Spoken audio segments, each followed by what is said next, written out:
Hi, everybody. Hello, everyone. Welcome to the vlog. This is the 30th vlog. 30th vlog. Yes. Wow. Many vlogs. 30 vlogs. We're proud of ourselves. They've been watched by 10 people. Yes. Thank you, 10 people. Thank you, 10 people. So, It's more like 75. Well, we're continuing our random grab bag of questions this week because we still have a million backed up from that crazy week when you guys sent us like 50. So we're going to just jump right in and do about 5 today. I'm good. You ready? Okay. Yeah, let's do it. First question.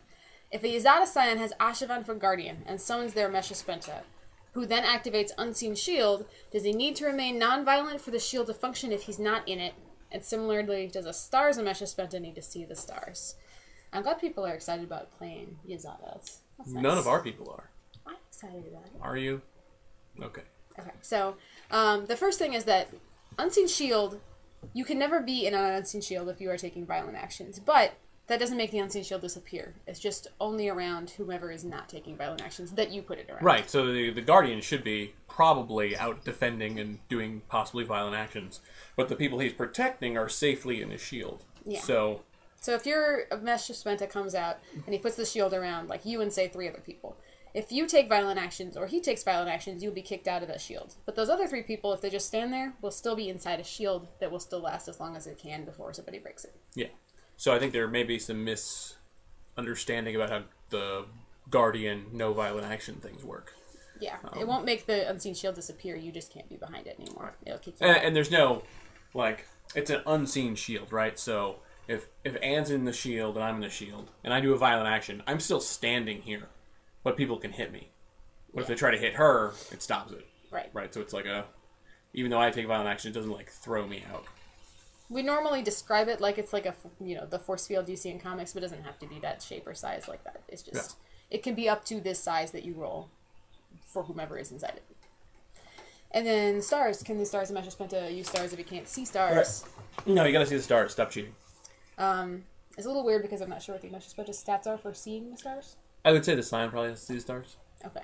So if you can't see the stars, your Amesha Spenta is not going to be able to do anything with them either. So.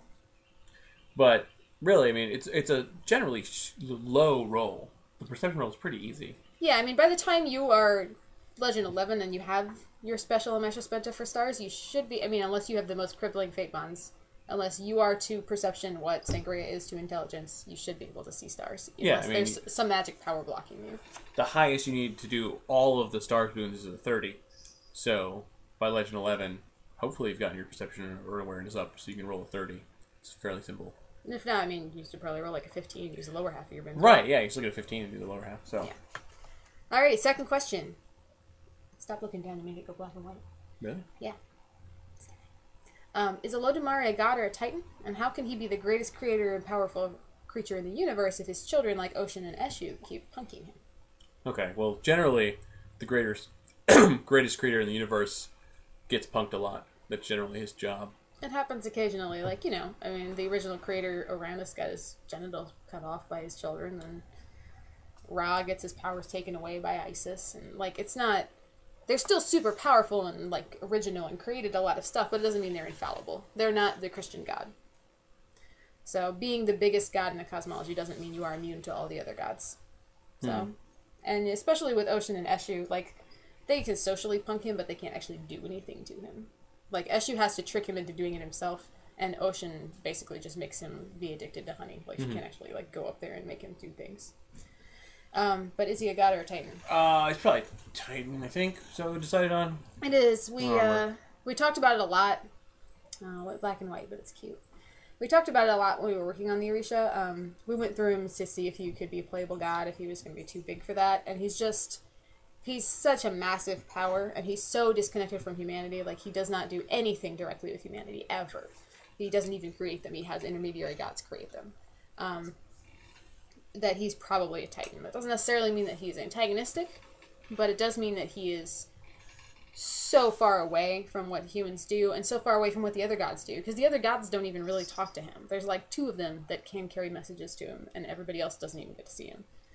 He's just not involved, and he's so powerful. Like, he's supposed to be omniscient and omnipotent, and is just beyond anything that you would interact with on the same level with the gods of Scion. Well, if he is a Titan, there's some Titan realm aspect he is going for and trying to make happen. Don't know what that is. Yeah, we don't, necessarily know what that would be, so work with what he might do. If you're using, like, a kind of a neutral Titan realm, like the original write-ups Logos, that's a good place to put these kinds of Titans that are not antagonistic and that value order in the universe, but that are also obviously too big to be Legend 12 gods. Third question. Mm-hmm. Have you ever watched Grimm? And if so, please give us your opinion on it and how the Grimms might fit into a Scion setting. I think they might be better in Changeling, but I'm not the only one here. If you haven't watched it, please watch it. You don't tell us what to do. Wait, that was the whole question? That was it. Oh, when you were reading the question, I thought you were saying that before. No. Oh, okay. So he's seen Grimm. I haven't. Yeah. I thought you were saying the Changeling thing. No. Okay. So, I mean, they could fit fine in Changeling. The idea fits fine into Scion, too. Like, it works fine. It's more of a fairy tale type thing. So it would work better for, like, very hero-esque level Scions, but it's fine. It's an okay show. It's a little slow and a little, after the first couple episodes, very formulaic and, I don't know, it got boring, but it's a neat idea. I think it's a good way of kind of how Scion can view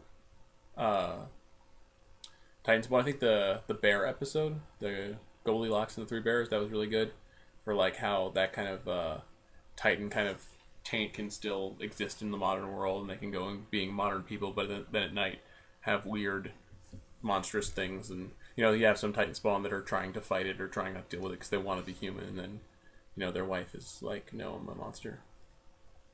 I think there's a lot of shows like that right now. Like Once Upon a Time is a very similar idea. It's a little less dark. Once Upon a Time is. So that stuff is always really great inspiration for, especially for hero level when it's stuff that happens in the mortal world. Yeah. So I think good inspiration. Don't copy anything that's lame, but draw from it. I mean, anything you can draw inspiration from, I think, is generally good. Alrighty. Next question. Fourth question: are there Titans or Titan avatars that are sympathetic to mortals, even if they battle against the gods? That's so weird. I think the answer is probably no, but not because all Titans hate humans. It's more like, the analogy we usually use is that talking about how Titans feel about humans, you are just out of control. No good. Talking about how Titans feel about humans is a lot like talking about how humans feel about gnats.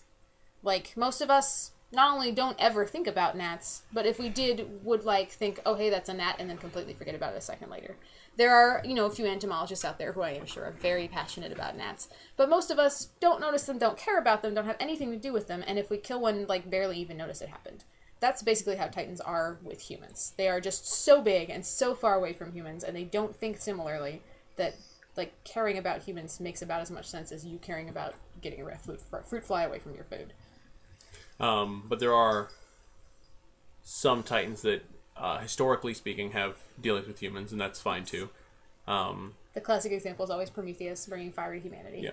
And it's kind of a question there of, if you want to play it as Prometheus is super sympathetic to humanity, you can.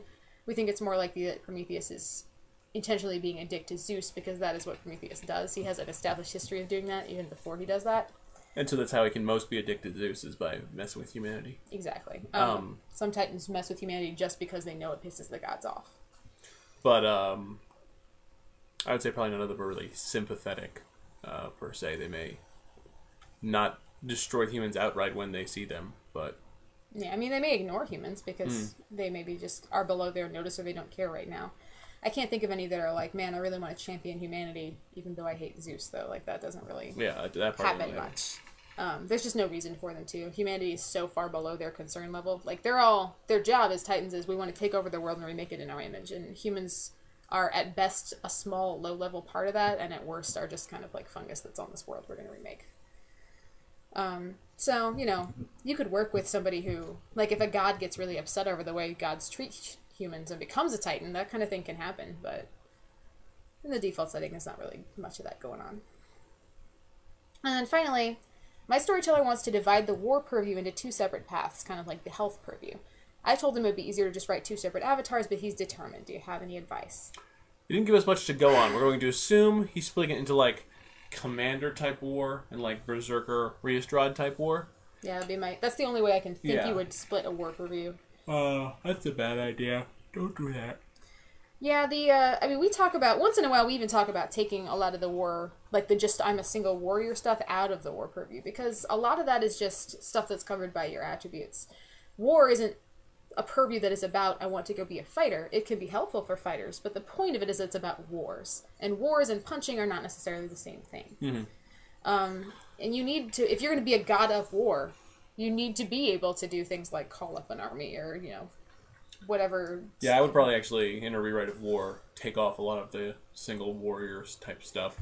Like, there's stuff in there that, you know, kind of makes sense. Like, things that are, like, warrior ideal makes sense as a, this is only for me, but it is a war thing, not just a fighting thing. Maybe. But, you know, they don't necessarily necessary. And I would definitely never, ever say make a war purview, even just a war purview path that is only about buffing me for fighting. That's not what purviews do. Purviews do it as part of things. But it's supposed to be an expression of this big idea of war.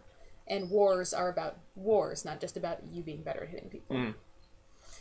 So, yeah, I don't have any advice for you. No. I also wouldn't make 2 different avatars. That doesn't make any sense the at all. same problem. Yeah, so I would say it's weird that your ST is doing that. I could see a player wanting to do that, because players are bad, but... Every storyteller was a player once. Maybe. So I would say, you know, if he's asking for your recommendation, say that we don't think it's a great idea, but if he's, you know, it's his story, so he's going to do what he wants to do anyway. So yeah, I mean, we could tell you it's a bad idea, we would never do it, but we're not in charge of him. So yeah. If you're going to play in his game, play by his rules. Mm-hmm. That's the golden rule for storytelling. If you don't like it, run your own game and run your own rules on it. That's all we got. That's it. That's our 5 questions. So we knocked out 5 questions. And we did it in only like 12 minutes, so we're pretty Boom. good. All right, cool. Yeah, so John is going to go run off now, so he's all pressed for time. That's why he's fidgeting so much. We will see you guys later. We're going to hopefully going to have a release on the site in the next couple, like the next week or so. Yes. So look for that, and we will see you guys later. See y'all later.